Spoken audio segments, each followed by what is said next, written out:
اعوذ باللہ من الشیطان الرجیم بسم اللہ الرحمن الرحیم الف لام میم صاد. یہ حروف مقطعات ہیں، اور جیسا کہ میں عرض کر چکا ہوں شروع میں، ان کا حقیقی یقینی مفہوم مطلب کسی کو معلوم نہیں. راز ہے اللہ اور بندے کے در، اللہ اور اللہ کے رسول کے مابین. البتہ یہ نوٹ کر لیجئے یہاں چار ہیں، اس سے پہلے دو الف لام میم سورہ بقرہ سورہ آل عمران، یہاں الف لام میم صاد ہے. دو صورتیں ایسی ہیں کہ جن میں چار چار حروف آئے ہیں، الف لام میم صاد، الف لام میم را. کتاب انزل الیک فلا یکن فی صدرک حرج منہ، یہ کتاب ہے محمد صلی اللہ علیہ وسلم جو آپ پر نازل کی گئی ہے، تو نہیں ہونا چاہیے آپ کے جی میں کچھ تنگی اس کی وجہ سے. کس وجہ سے تنگی ہوتی تھی حضور کو صلی اللہ علیہ وسلم؟ اگرچہ آپ نے اپنی پوری جان ہلکان کر دی تھی، لیکن جب لوگ ایمان نہیں لاتے تھے تو آپ کو یہ فکر ہوتی تھی کہیں میری کوئی کوتاہی تو نہیں ہے. شریف آدمی کا معاملہ یہ ہوتا ہے. عام آدمی جو ہے وہ اپنی غلطیوں کا وبال بھی دوسروں پر ڈالتا ہے، اپنی غلطی نہیں دیکھے گا، اس نے یہ کر دیا تھا، اس نے یہ کیا، اس کی وجہ سے یہ ہو گیا، اپنے آپ کو صاف بچائے گا. لیکن شریف انسان جو ہے وہ ہمیشہ دیکھتا ہے میری خطا کیا ہے، کہیں میری غلطی تو نہیں، کوئی میری کوتاہی تو نہیں. اور اس کا ایک بوجھ ہے دل کے اوپر، یہ لوگ ایمان نہیں لا رہے، کہیں میری طرف سے کوئی کمی رہ گئی ہے، کوئی کوتاہی ہے. کتاب انزل الیک فلا یکن فی صدرک حرج منہ، اس کی وجہ سے آپ کے اوپر کوئی تنگی نہیں ہونی چاہیے. لتنذر بہ وذکریٰ للمؤمنین، یہ تو اس لیے ہے کہ آپ اس کے ذریعے سے آپ خبردار کر. تنذر بہ، وہی لفظ آ گیا جو سورہ نام میں تھا، اوحی الی ھذا القرآن لانذرکم بہ ومن بلغ وذکریٰ للمؤمنین، اور یاد دہانی ہے اہل ایمان کے لیے جن کی جو فطرتیں ہیں وہ سلیم ہیں، ابھی ان کے اندر پوٹینشلی وہ ایمان موجود ہے. اس ایمان کو، ڈورمنٹ کو ایکٹیویٹ کر کے یاد دہانی، جیسے کہ آپ کو کوئی چیز بھول گئی تھی، اس کی کوئی نشانی دیکھی فوراً وہ شے یاد آ گئی. اس طریقے سے اللہ تعالیٰ نے اس کتاب کی آیات کو ذکرہ بنا دیا ہے.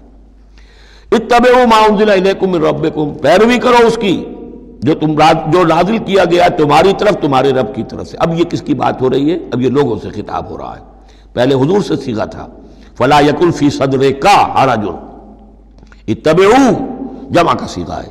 پیروی کرو اس کی جو نازل کیا گیا تمہاری طرف تمہارے رب کی طرف سے. ولا تتبعوا من دونہ اولیاء، اور مت پیروی کرو اس کے سوا کچھ اور کو اپنے اولیاء بنا کر، کچھ اور کو اپنے ند اور ضد بنا کر ان کی پیروی نہ کرو. قلیلا ما تذکرون، کم ہی ہے جو نصیحت تم حاصل کرتے ہو. یہ نوٹ کر لیجئے کہ یہ سورہ اعراف اس اعتبار سے تو قرآن مجید کی سب سے بڑی مکی سورت ہے کہ یہ 24 رکوعوں پر مشتمل ہے اور 206 آیات ہیں. 24 رکوع، مکی سورت کوئی اتنی نہیں ہے. اور دوسری جیسے کہ مدنیات میں سب سے بڑی سورہ بقرہ ہے، 40 رکوعوں پر مشتمل. لیکن تعداد آیات میں ایک اور سورت ہے مکی جو اس سے بڑھ گئی ہے، 227 آیات ہے سورہ شعراء کی. لیکن سورہ شعراء میں آیات چھوٹی چھوٹی ہیں، تعداد زیادہ ہے، رکوع اس کے کل 11 ہیں. مصحف میں 14 صفحات میں سورہ شعراء آ جاتی ہے، جبکہ یہ 34 صفحات میں ہے. تو سب سے بڑی مکی سورت یہ ہے. وَكَم مِّن قَرْيَةٍ أَهْلَكْنَاهَا، جیسا کہ میں نے کہا تھا ایام اللہ وَذَكِّرْهُمْ بِأَيَّامِ اللَّهِ، یہ اس سورہ مبارکہ کا اہم عمود ہے، لہذا شروع ہی میں اب اس کا تذکرہ ہو رہا ہے. وَكَم مِّن قَرْيَةٍ أَهْلَكْنَاهَا، کتنی بستیاں ایسی ہیں جنہیں ہم نے ہلاک کیا. یہ قوم نوح، قوم ہود، قوم صالح، قوم شعیب، یا عمورہ اور صدوم کی بستیاں. کم من قریۃ اہلکناہا فجاءہا بأسنا، تو ان پر آ پڑا ہمارا عذاب، بیاتن، یا تو رات کے وقت جبکہ وہ رات گزار رہے تھے، او ہم قائلون، یا جبکہ وہ دوپہر کے وقت قیلولہ کر رہے تھے. فما کان دعواہم اذ جاءہم بأسنا، تو پھر ان کی چیخ پکار اس کے سوا کچھ نہیں تھی جب وہ عذاب آ پڑا، الا ان قالوا انا كنا ظالمین، کہ ہائے ہماری شامت، ہم ہی ظالم تھے، ہم نے ہی اپنے اوپر ظلم ڈھایا ہے. واقعتاً ہمارے رسولوں نے تو ہماری آنکھیں کھولنے کی کوشش کی تھی. فَلَنَسْأَلَنَّ الَّذِينَ أُرْسِلَ إِلَيْهِمْ وَلَنَسْأَلَنَّ الْمُرْسَلِينَ، اور ہم لازماً پوچھ کر رہیں گے ان سے بھی جن کی طرف ہم نے رسولوں کو بھیجا، اور لازماً پوچھ کر رہیں گے رسولوں سے بھی. یہ بھی فلسفہ رسالت کا بہت اہم جو ہے موضوع ہے جو اس ایک آیت میں آیا ہے، اور بڑے زور شور کے ساتھ آیا ہے، بڑی جلالی شان کے ساتھ آیا ہے. دیکھیے اللہ رسول بھیجتا ہے کسی قوم کو خبردار کرنے کے لیے. اب اس پر ایک بڑی بھاری ذمہ داری آ گئی. اگر وہ کوتاہی کرے تو قوم سے پہلے اس کی پکڑ ہو جائے گی. سمجھ لیجیے اس بات کو. الرب رب وَإِن تنزل والعبد عبد وَإِن ترقى. یہ ایسے ہی ہے جیسے آپ نے کسی کو پیغام دیا اپنے کسی دوست کے لیے کہ بھائی ذرا پیغام وہاں پہنچا دینا، یہ کام کل شام تک وہ ضرور کر دیں ورنہ میرا بڑا نقصان ہو جائے گا. تو وہ کام انہوں نے نہیں کیا، آپ کا نقصان ہو گیا. آپ غصے میں بھرے ہوئے آگ بگولا بنے ہوئے گئے اور آپ اس سے لڑے اپنے دوست سے کہ میں نے تمہیں پیغام بھیجا تھا، تم نے میرا کام نہیں کیا، میرا نقصان ہو گیا. اگر وہ کہہ دے بھائی مجھے تو آپ کا پیغام پہنچا ہی نہیں، کیا کریں گے آپ؟ وہ سارے جھاگ کی طرح غصہ آپ کا بیٹھ جائے گا کہ نہیں؟ اب غصہ کس پہ آئے گا؟ اس پیغامبر پر آئے گا. اب آپ جا کر اس کا گریبان پکڑیں گے. اللہ کے بندے تجھے میں نے یہ ذمہ داری سونپی تھی، یہ پیغام اہم تھا، میرا پیغام تمہیں پہنچانا تھا، تم نے نہیں پہنچایا، میرا نقصان ہو گیا، اب اس کی تلافی تم کرو. بالکل یہی معاملہ ہے اللہ، رسول اور قوم یا انسان. اللہ نے پیغامبر بنا کر بھیجا رسول کو.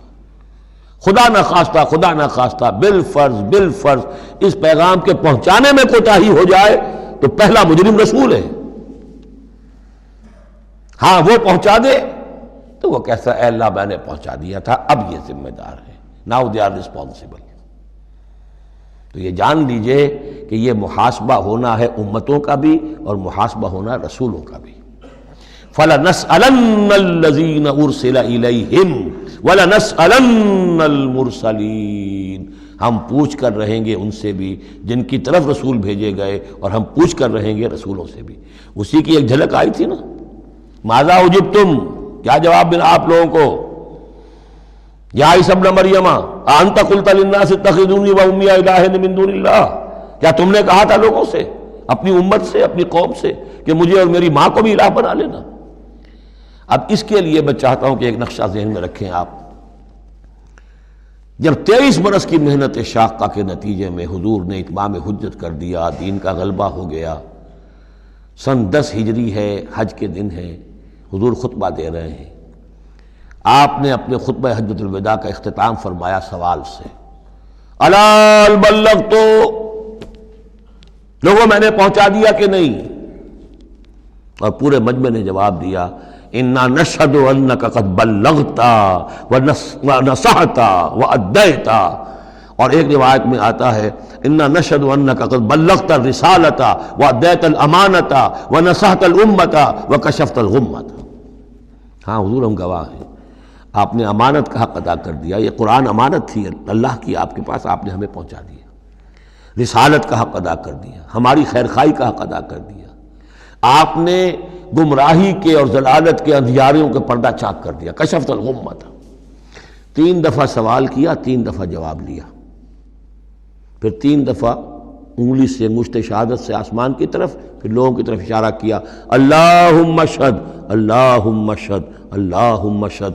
اللہ تو بھی گواہ ہے، یہ مان رہے ہیں کہ میں نے تیری پیغام انہیں پہنچا دیا. اور پھر فرمایا فَلْيُبَلِّغِ الشَّاهِدُ الْغَائِبَ. اب پہنچائیں وہ جو یہاں ہیں ان کو جو یہاں نہیں ہیں. میرے کندھے سے اتر کر یہ بوجھ اب تمہارے کندھوں پر آ گیا. میں رسول صرف تمہارے لیے ہوتا تو بات آج پوری ہو گئی تھی. میں تو رسول ہوں تمام انسانوں کے لیے جو قیامت تک آئیں گے. اب ان تک اس کی تبلیغ اور ابلاغ، اس کا پہنچانا تمہارے ذمہ.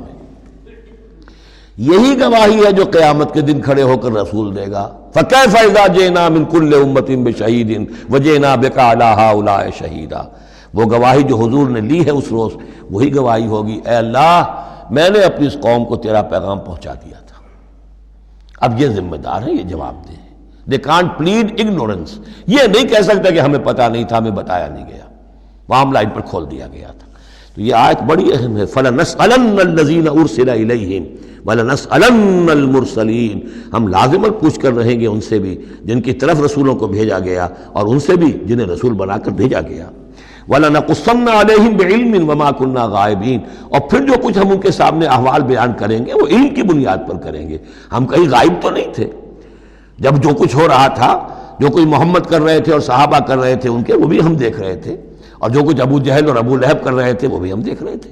ماں کو نہ غائبین، ہم کہیں غائب تو نہیں تھے، ہاں تمہاری نگاہوں سے اوجل تھے، ہوا معکم انا معکم، تم وہ تو تمہارے ساتھ ہی ہے جہاں تم ہو، تو ہم تو خود جو ہے، تم خود گواہ ہے، ہر صورتحال جو ہے وہ ہمارے سامنے ہے۔ صدق اللہ العظیم۔